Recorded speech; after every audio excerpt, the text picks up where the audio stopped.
sepse nuk do ngjelin të zhgënjur nga kjo recetë.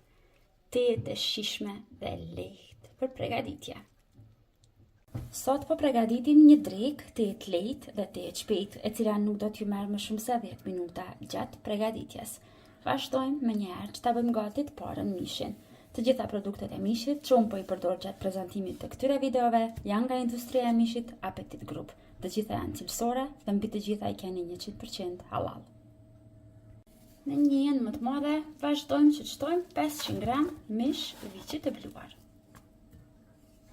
Që mishit në mbetet më i butë, unë zakonisht përdor nga kjo salca ose këto pikat e magit vurze dhe do të shtoj dikum prefersisht një lugë gjelle. Pak hudër pluhur, një lugë të mesme, erëza të përzjera, për këtu kam bërë bashkë edhe pak piper të kuq dhe pak rigon. Pak kryp. Dhe vazhdojmë tani që t'i përzijemi. Nuk do të shtojmë asgjë tjetër të pjesa e mishit, pasi në këtë recetë na duhet që mishi të jetë në këtë mënyrë. Gjithçka që duhet të bëjmë është që ta përzijemi mirë. Tani do kemi nevojë për peta të gatshme të tortiljave. Në total, unë këtu kam bërë gati 6, pasi aq do të mund që të largoj me 500 gram mish viçi. Marrim pak nga mishi që përgatitëm dhe sigurohuni që duart do t'i bëni me vaj. Në këtë mënyrë do të mund që ta hapni më mirë, më lehtë dhe më shpejt mishin mbi tërë sipërfaqen e tortiljes. Në këtë mënyrë, sigurohuni që mishin ta shpërndani mbi tërë sipërfaqen e tortiljes dhe sigurohuni që të jetë sa më hollë, pasi këto do piqen shumë shpejt tani në tigan. Vazhdoni në të njëjtën mënyrë, duke e përhapur mishin mbi tërë tortiljet. Tani merrni një tigan, te tigani shtoni shumë pak vaj dhe në zjarr mesatar pritni derisa tigani të nxihet mirë. Pasi të sigurohuni që është nxjerrë mirë tigani, vazhdoni tani që ta merrni një tortilje dhe ta shtroni, por ta shtroni kështu me kokën poshtë nga ana e mishit.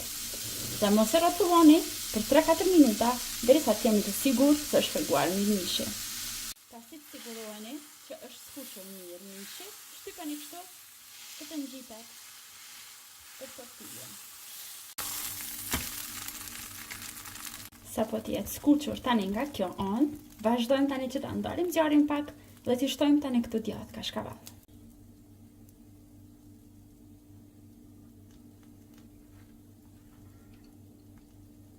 Dhe vazhdoni tani që ta skuqni në tigan nga ana tjetër vetëm edhe për 1 minutë. Pasi të jetë skuqur edhe nga ana tjetër, largoni tani më nga tigani edhe kashkavalli tani më është shkrirë. Ndërkohë që po na fërgohen tjerat, do të vazhdojmë tani që ta mbushim këtë që kemi gati.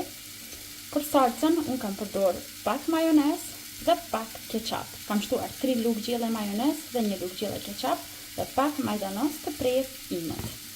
Vazhdoj që nga kjo salcë shtoj nga pak këtu brenda sipër kashkavallit. Pak sallatë jeshile, por gjithmonë mund të shtoni sipas shijeve të juaja, gjithçka që ju keni dëshirë. Dhe disa tranguj turshi. Shtojmë edhe pak nga salca që e përgatitëm. Dhe tani e rrotullojmë në gjysmë.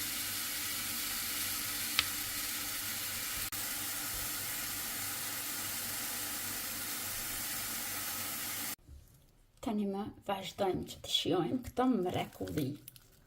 Ju sugjeroj që t'i provoni, sepse nuk do ngjelin të zhgënjur nga kjo recetë. Tejet e shishme dhe lehtë për përgatitje.